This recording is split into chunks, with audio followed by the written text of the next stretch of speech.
Some secrets don't stay buried under 2 tons of cold river water. They breathe through the static of a dying cassette tape, waiting for someone to press play. In the quiet, suffocating heat of a late July afternoon, Emily pressed her thumb against the worn plastic button of her mother's old portable recorder, listening as the hiss of magnetic tape filled her headphones like a rush of dry autumn leaves.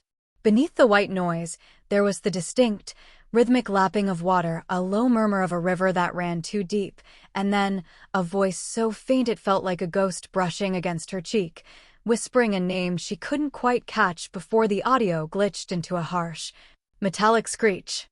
Outside the passenger window of her father's station wagon, the Oregon landscape bled into a monotony of towering Douglas firs and gray, clinging fog that seemed to swallow the road ahead. They were crossing the rusted iron bridge that marked the boundary of Lago Springs, a town of barely 800 souls where the air tasted of pine sap and old damp earth. To Emily, the towering trees didn't feel like a forest, but rather like the wooden bars of a massive cage closing in around her, each trunk standing like a silent sentinel guarding a vast, collective secret. Her father, Alan, kept his eyes glued to the asphalt, his knuckles white on the steering wheel as if he were driving them straight into a storm instead of a fresh start.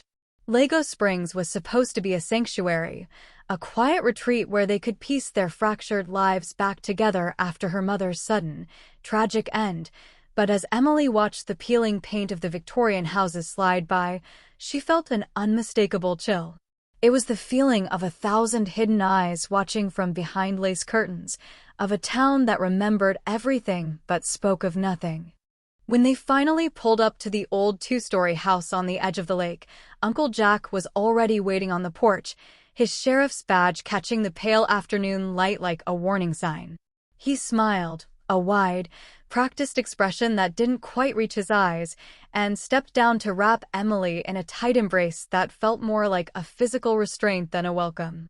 He told her she looked exactly like her mother, his voice dripping with a heavy, paternal warmth that made the hair on her arms stand up. Inside, the house smelled of dust and sweet potato pie, a superficial sweetness trying to mask the rot underneath. As Emily stood by the window of her new bedroom, looking out at the dark, placid waters of the lake stretching for miles into the misty horizon, she knew she hadn't just moved to a new town. She had stepped directly into a beautifully decorated mausoleum where every smile was a mask and every greeting was a threat. She reached into her pocket, her fingers brushing against the cold plastic of the cassette tape, knowing that the truth was hidden somewhere in this suffocating silence, and she would tear this town apart piece by piece until she found it. The morning sun did not bring warmth to Lago Springs. Instead, it only cast a pale, watery glow through the thick fog that pressed against Emily's bedroom window like a cold, damp hand. She woke up shivering, the phantom sensation of icy water filling her lungs still lingering in her throat from a nightmare that felt far too real to be just a dream of hands reaching out from the dark riverbed. Downstairs, the floorboards groaned under her father's heavy footsteps, followed by the quiet, repetitive clinking of a spoon stirring black coffee. A sound that had become Alan's nervous habit ever since they packed up their entire life in Los Angeles to run away from their ghosts. Wanting to escape the heavy, unspoken grief that hung in the air of the kitchen, Emily slipped on a worn denim jacket and stepped out into the misty morning, her boots crunching softly on the damp gravel path. The air was sharp with the scent of pine and wet earth, and as she walked toward the town center, she could feel the weight of Lago Springs closing in around her. Every passing pickup truck slowing down just enough for the driver to stare at the new girl with suspicious curiosity.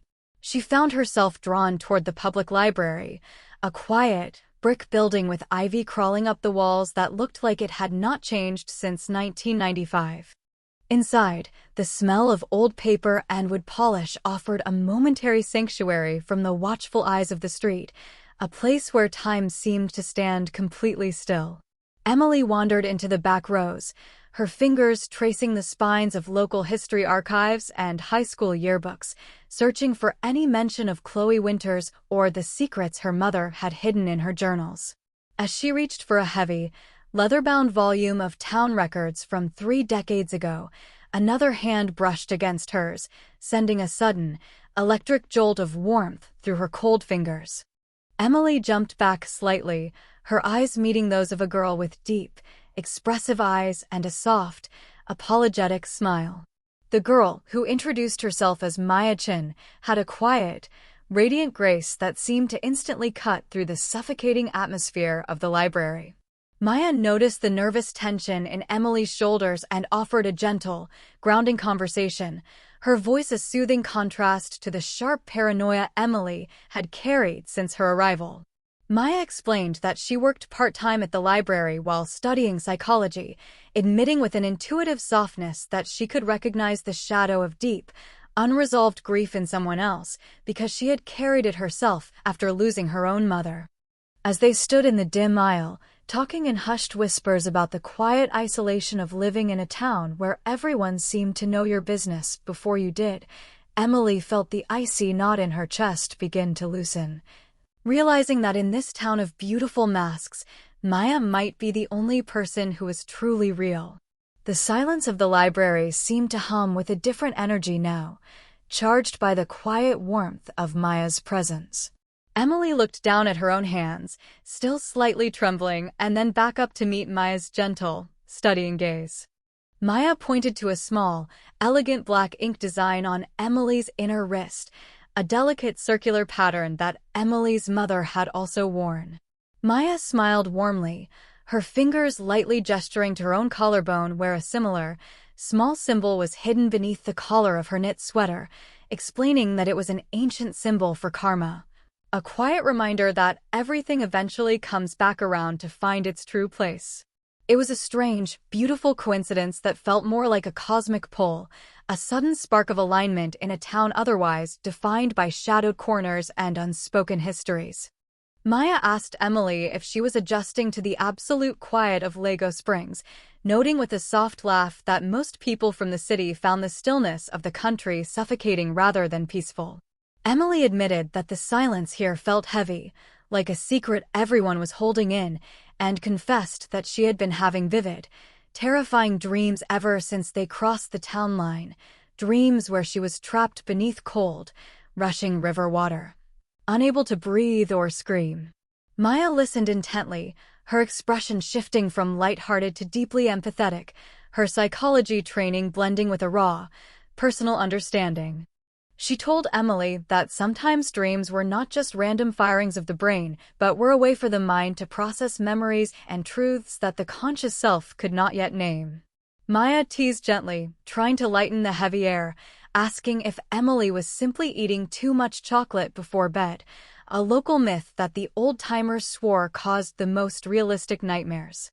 But the playfulness faded quickly, replaced by a soft, intense gaze as Maya confessed that she truly wanted to get to know the real Emily, the person behind the guarded walls and the haunted eyes, because she felt a rare, intuitive connection that she could not quite explain. Just as the space between them seemed to shrink, the heavy oak doors of the library creaked open, and the sharp, rhythmic clicking of heavy boots echoed down the aisle. Uncle Jack stepped into the warmth of the room, his uniform impeccable and his sharp eyes immediately locking onto the two girls standing close together. His smile was wide and jovial, yet his voice carried a distinct, chilling undercurrent as he called out to Emily, asking if she was finding everything she needed or if she was getting lost in things that did not concern her. The temperature in the room seemed to drop instantly, and Emily felt the heavy weight of the town's secrets settling over her shoulders once more, her hand instinctively retreating to her pocket to clutch her mother's tape. Realizing that her search for the truth had officially drawn the attention of the man who ruled Lago Springs. Uncle Jack stepped closer, the floorboards groaning beneath his heavy boots, his shadow stretching across the dusty carpet of the library archive. He placed a heavy hand on Emily's shoulder, a gesture that felt less like a protective uncle and more like a predator securing its prey. He chuckled softly, a dry, hollow sound, telling Maya that she should not be keeping the new girl from her schoolwork, before looking down at the ancient yearbooks with a cold, knowing glint in his eyes. He warned Emily that digging through old papers would only fill her head with useless dust and ancient drama that this town had worked very hard to forget. After a tense silence, Maya offered a polite excuse and quietly slipped away, her parting glance at Emily filled with an unspoken promise of safety. That evening, back at the drafty, quiet house by the lake, the atmosphere felt even more suffocating. Uncle Jack came over for dinner, bringing a homemade sweet potato pie that smelled of cinnamon and nutmeg, a sweet aroma that somehow made Emily feel sick to her stomach. As they sat around the dining table, her father, Dr. Alan Stevens, sat with his head in his hands, looking exhausted from his long shifts at the local medical clinic, while Jack dominated the room with his booming voice and stories of minor town disputes. When Emily mentioned her recurring, vivid dreams of cold water and a choking sensation beneath the surface, the room fell completely silent. Jack exchanged a long, heavy look with her father before reaching into his uniform pocket and pulling out a small, amber plastic prescription bottle filled with pale yellow pills. He slid the bottle across the polished wood of the table, his voice softening into a gentle, patronizing tone as he told her that her mother used to get those exact same hysterical episodes and nightmares when she was her age. He explained that her mother had a fragile mind, always seeing ghosts in the shadows and imagining conspiracies where there were none. And he urged Emily to take one pill every night before bed so she would not end up losing her grip on reality just like her mother did. Later that night, staring at the small yellow pill in the palm of her hand, Emily felt the walls of the house closing in on her. She chose not to swallow the medicine, secretly sliding it under her mattress instead, but when she finally drifted off to sleep, the darkness claimed her anyway. She was back beneath the freezing, murky water of the river, her throat burning as invisible, powerful hands wrapped tightly around her neck, pushing her deeper into the black abyss. She could see a silver bracelet glittering on the wrist of her attacker, a specific, twisted metal design that did not belong in a dream, but rather in a real, forgotten memory. She awoke gasping for air, her skin drenched in a cold sweat, realizing that her nightmares were not a sign of madness, but a desperate warning from the past that someone was trying very hard to medicate into silence. The morning after her terrifying dream, Emily woke up with a clear mind, the yellow pills still safely hidden beneath her mattress. Her father had already left for his early shift at the medical clinic, leaving only a cold cup of coffee on the counter and a lingering silence in the house. Desperate for answers, Emily headed straight back to the library, her heart hammering against her ribs as she scanned the quiet streets for Uncle Jack's patrol car. Maya was already there, cataloging a fresh stack of local newspapers by the large, dust-mottled windows. When Maya looked up and saw the dark circles under Emily's eyes, her professional composure melted into genuine, deep concern. She pulled Emily into a secluded corner of the archives, behind the towering rows of old regional maps, where the smell of aged paper felt like a protective shield. Emily leaned in close, her voice barely a whisper as she told Maya about the silver bracelet with the twisted metal design from her dream, and how Uncle Jack had tried to force her to take the same yellow pills that her mother had once taken. Maya's hand instinctively reached out, her warm fingers wrapping around Emily's cold hand to ground her, offering a quiet sanctuary amidst the rising tide of fear. Maya whispered that they needed to look into 1995, the year Emily's mother left and her best friend, Chloe Winters, vanished. According to the official town gossip, Chloe had simply packed her bags and run away with a long-haul truck driver in the middle of the night, never to be heard from again. A neat little story that kept everyone from asking too many questions. But as Maya pulled up a microfilm reader and loaded the old local newspapers from that fateful graduation summer, Emily noticed something strange. There was no missing person report filed for Chloe until nearly 3 weeks after she had gone, and the brief, dismissive article was signed off by none other than a young Deputy Jack Ravetti. Emily stared at the blurry black-and-white photograph of Chloe in the newspaper, noticing a faint glimmer on the girl's wrist in the picture, a silver bracelet with a distinct, twisted metal design. A cold shiver ran down Emily's spine as the puzzle pieces began to slide into a terrifying shape, proving her nightmares were actually fractured memories of a real crime. Maya looked at the screen, her eyes wide with a mixture of fear and determination, suggesting they visit the old hangout cabin by the river where their mothers used to go. A place that might still hold the physical remnants of a night the town had spent 30 years trying to paint over with lies. Emily agreed, knowing that stepping onto that damp, forgotten ground was the only way to break the suffocating silence of Lago Springs once and for all. The gravel road soon dissolved into a narrow, overgrown dirt path that snaked deep into the ancient forest where the Douglas firs grew so closely together they choked out the remaining daylight.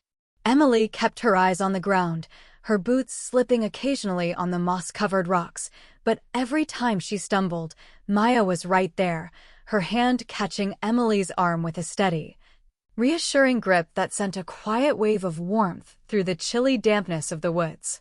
The sound of the rushing river grew louder with every step they took, a low, persistent roar that vibrated through the damp earth and made Emily's chest tighten with a familiar, suffocating anxiety. Maya stopped for a moment, turning to face Emily with an intuitive softness in her eyes, and gently reached out to adjust the collar of Emily's denim jacket, her fingers lingering for a second against Emily's cheek to assure her that she was not alone in this dark place. Emily looked at Maya, realizing that this girl with the kind eyes and the karma tattoo was the only thing keeping her anchored to reality in a town that felt like a beautiful trap. They walked hand in hand for the final stretch of the trail until the trees suddenly parted, revealing the weathered, gray wooden structure of the old river cabin sitting precariously on the edge of the rushing water. The cabin looked abandoned, its windows covered in grime and its porch boards rotting from decades of neglect, yet it carried an undeniable presence, like a silent witness to a crime the town had spent 30 years trying to hide. Emily stepped onto the creaking porch, her heart hammering against her ribs, and pushed open the heavy wooden door, which gave way with a long, agonizing groan. Inside, the air was thick with the scent of pine, mold, and old dust, the pale light filtering through the dirty windows illuminating a few scattered pieces of broken furniture. Emily felt a sudden, powerful wave of déjà vu, her mind flashing back to the nightmares of suffocating beneath the water as she slowly walked toward the back of the cabin. She stopped in front of a heavy wooden cabinet that had been pushed against the far wall, noticing that the floorboards around it had been painted over with a thick, dark brown paint that did not match the rest of the weathered wood. Maya helped her slide the cabinet aside, revealing a section of the wall where the wood had been deeply scarred by what looked like desperate scratches, a quiet testament to a struggle that someone had desperately tried to paint over and hide. As Emily touched the rough, painted-over grooves, the roar of the river outside seemed to swell, and she knew without a doubt that this cabin was not just an old hangout, but the very place where her mother's world and Chloe Winter's life had been forever fractured by the dark secrets of Lago Springs. The heavy scent of damp pine and wet earth clung to Emily's skin as she walked back from the river cabin, the warmth of Maya's hand still lingering like a phantom touch against her palm. But that fragile sense of peace was shattered the moment she stepped through the front door of her home, finding Uncle Jack sitting at the kitchen table with her father, Dr. Alan Stevens. The room was thick with tension, and her father looked up at her with eyes shadowed by deep, exhausting worry, his hands trembling as he held a file of medical records Jack had supposedly retrieved from the county archives. Jack leaned forward, his voice dripping with a calculated, superficial sympathy as he explained to Alan that Emily's behavior was mirroring the exact psychological decline her mother had suffered right before she vanished in 1995. He spoke of hysterical delusions, of Emily wandering the woods and imagining ancient conspiracies, suggesting with a chilling softness that perhaps she needed to be placed in an inpatient facility out of town for her own safety and observation.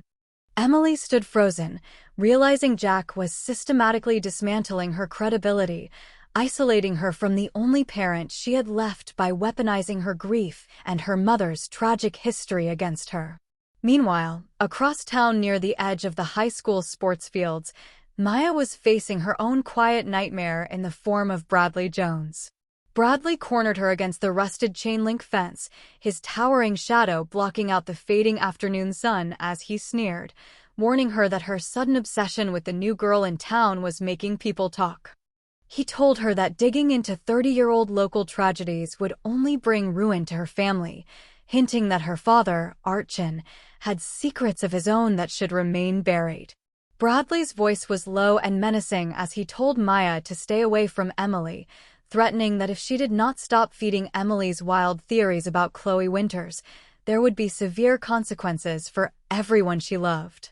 Maya refused to back down, her eyes flashing with a quiet, fierce defiance as she told him that his empty threats would not stop them from uncovering the dark rot at the heart of Lago Springs. Back in her room, Emily watched from her window as the fog rolled off the dark, silent waters of the lake, feeling the invisible walls of Lago Springs tightening around her like a physical vice. She knew that Jack was trying to paint her as a fragile, unstable girl to make sure no one would believe a word she said when she finally uncovered the truth about that fateful graduation night. But as she gripped the edges of her wooden desk, refusing to let the rising panic consume her, Emily resolved to fight back against the suffocating silence, knowing that Maya was out there carrying the same dangerous truth. And together they were the only threat this town could not easily bury. The small yellow pills remained untouched beneath Emily's mattress, a growing pile of chemical silence that she refused to swallow. By the 5th day of her secret strike, the persistent gray haze that had clouded her vision since her arrival in Lago Springs finally began to evaporate. The constant, dull ache behind her temples receded, replaced by a sharp, crystal-clear awareness that made the world around her feel painfully vivid. Her thoughts no longer drifted like autumn leaves in a slow creek.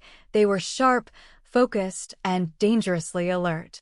As she sat at her small wooden desk, she studied the amber prescription bottle under the direct light of her desk lamp, her fingers tracing the typed label with a new sense of suspicion. Her father's medical dictionary lay open beside her, and as she matched the active chemical compound listed on the bottle, a cold wave of realization washed over her. These were not harmless sedatives to quiet her overactive imagination.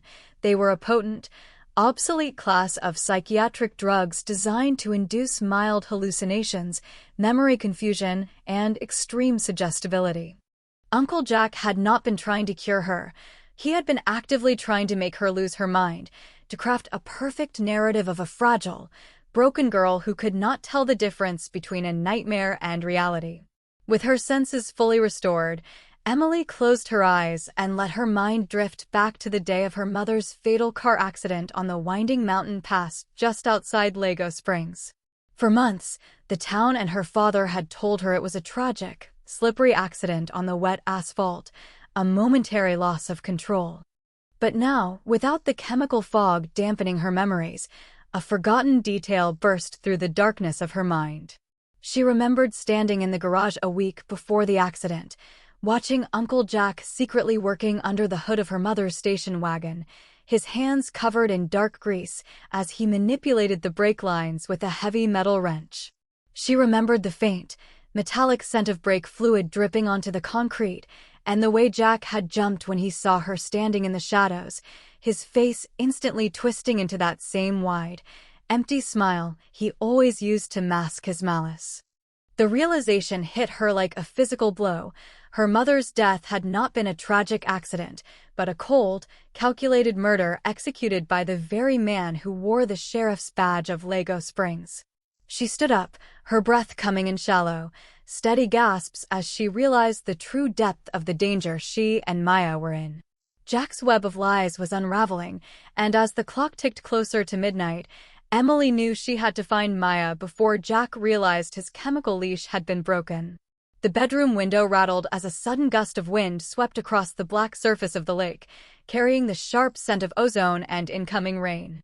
Emily slipped through the back door of the quiet house, her heart pounding a frantic rhythm against her ribs as she stepped into the absolute darkness of the midnight air. The storm was rolling in fast over the mountains of Lago Springs, heavy clouds swallowing the moonlight and leaving the pine trees looking like towering, jagged shadows against the sky. She ran down the gravel driveway, her feet moving with a desperate urgency, knowing she had to reach Maya's house before Uncle Jack realized she had stopped taking his chemical leash. The air was thick and heavy with humidity, making every breath feel like she was swallowing water, a physical manifestation of the suffocating trap this town had become. When she reached Maya's home on the edge of town, the windows were completely dark, and her repeated knocks on the heavy wooden door returned nothing but a hollow, empty echo.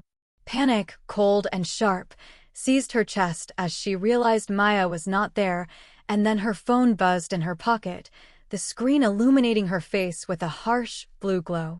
It was a message from Uncle Jack, telling her that he had found Maya wandering near the old deep-water quarry, looking confused and calling out Emily's name.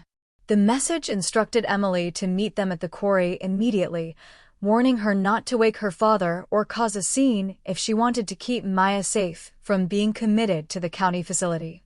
Emily did not hesitate, her boots kicking up dirt as she sprinted toward the northern ridge where the abandoned granite quarry lay, a flooded abyss that the locals whispered was over 200 feet deep. Thunder rumbled in the distance, a low, ominous vibration that shook the very ground beneath her feet as she climbed the steep, rocky path toward the quarry's edge. Through the driving rain that had just begun to fall, she spotted the glaring headlights of Jack's police cruiser parked near the sheer drop of the cliff, the beams cutting through the wet darkness like twin silver blades. Standing near the edge of the precipice, wrapped in a heavy yellow raincoat, was Uncle Jack, looking calm and immovable against the howling wind. As Emily approached, her breath coming in ragged gasps, she looked around desperately but saw no sign of Maya. Jack smiled, that wide, practiced mask of paternal concern completely gone, replaced by a cold, calculating emptiness that made him look like a stranger. He stepped closer, his voice carrying easily over the roar of the wind as he told her she was having another severe hysterical episode, just like her mother did 30 years ago. He held up a pair of handcuffs, his tone dropping into a chilling whisper as he told her it was time to put her to rest where her mother's foolish curiosity had ended, right beneath the deep, silent waters of Lago Springs. The cold rain stung Emily's face as she stood mere feet from the sheer edge of the quarry, the black water churning 200 feet below like a hungry beast. Uncle Jack took another step forward, his heavy fingers wrapping around the cold steel of his handcuffs, his face twisted into that familiar, patronizing smile of a man who believed he was completely untouchable. He whispered that it was a shame she had inherited her mother's tragic fragility, claiming that the town would mourn another sad, inevitable accident in the Stevens family. But before he could reach her, a sudden, piercing burst of static cut through the howling wind, echoing not from the sky but from the open door of Jack's own police cruiser. A voice, clear and amplified through the vehicle's high-powered megaphone system, filled the wet night air, and it was Jack's own voice, captured on the old magnetic tape Emily had smuggled out. The recording played the chilling words Jack had spoken years ago, boasting about how easy it had been to sink Chloe Winters into the river with 2 heavy rocks because she would not play along with his corruption. Jack froze, his eyes widening in sudden, manic panic as he spun around toward the cruiser.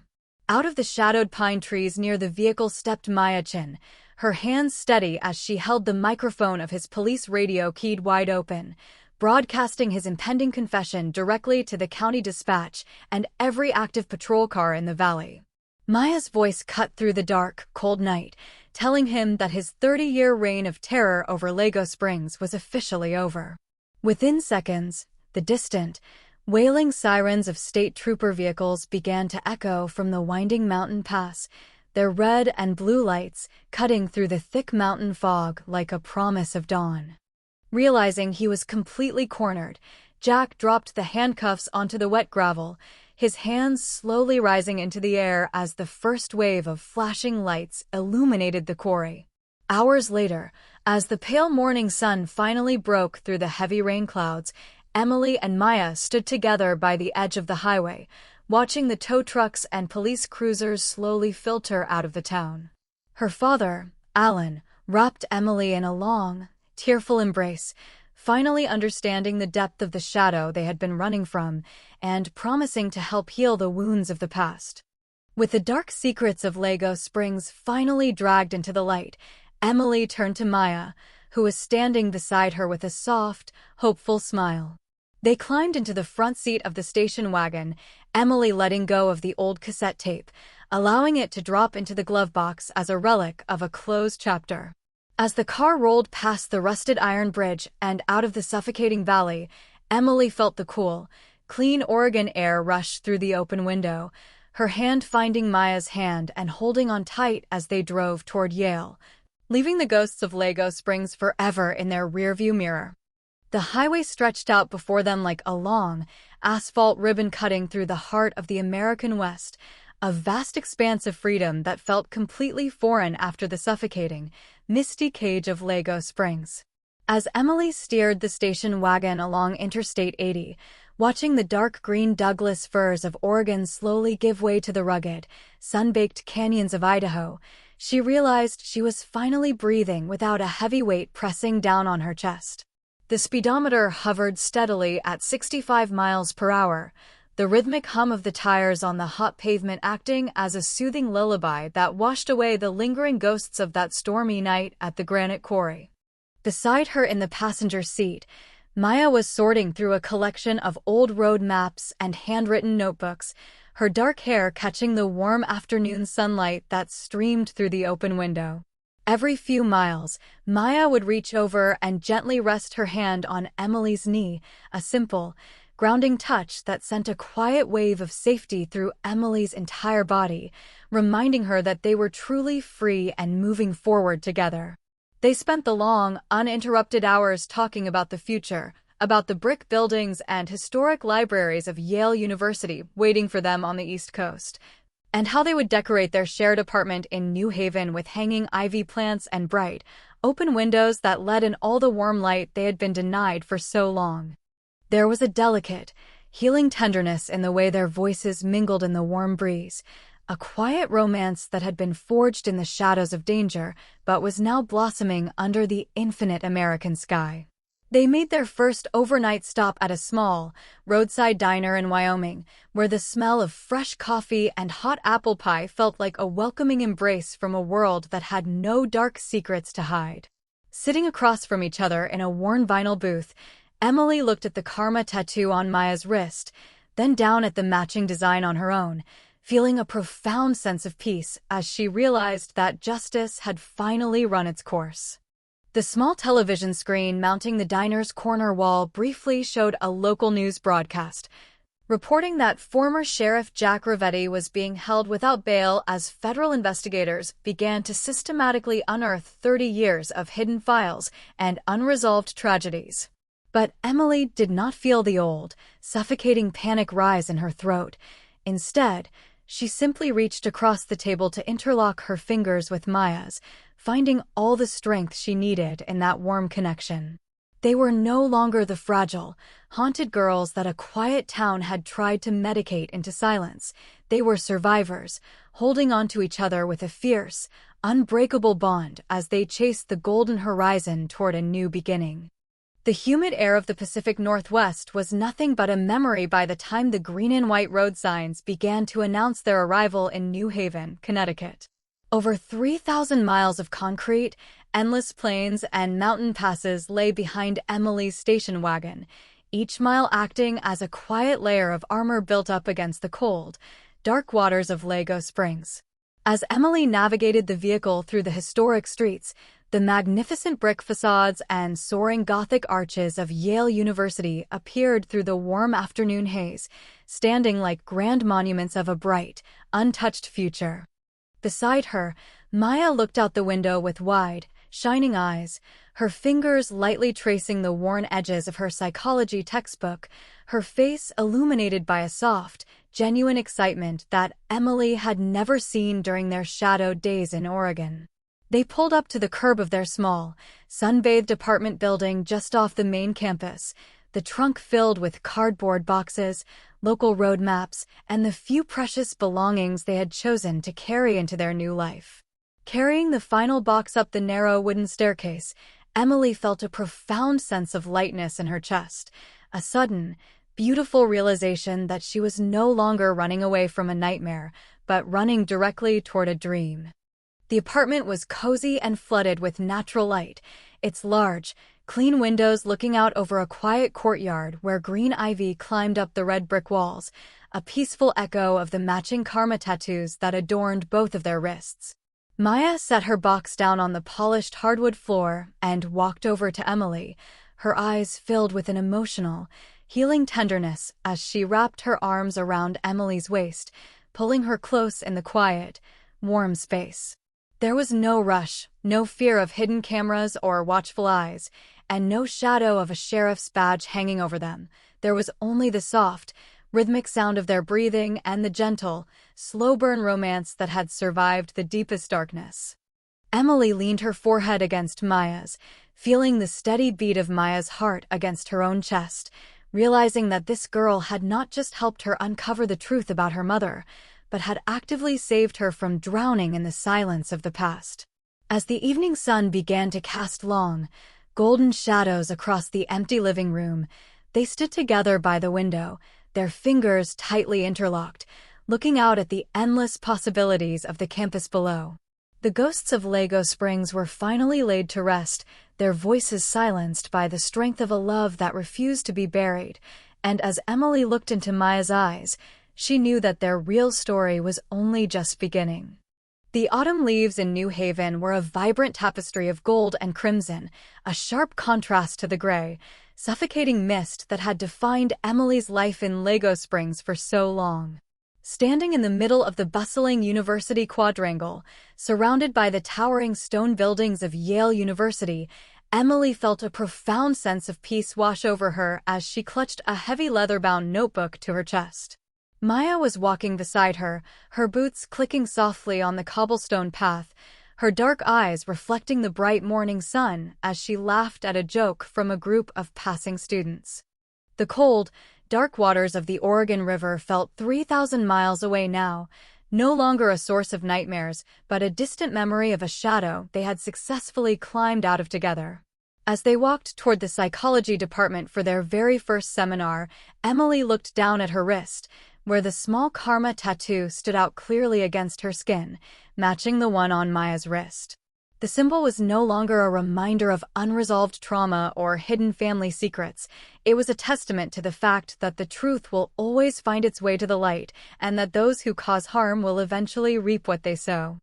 In the weeks since they left Oregon, Emily's father, Dr. Alan Stevens, had called regularly, his voice sounding lighter and happier than it had in years as he settled into a new medical clinic in a bright, sun-filled town in Southern California, far away from the dark influence of Jack Rivetti.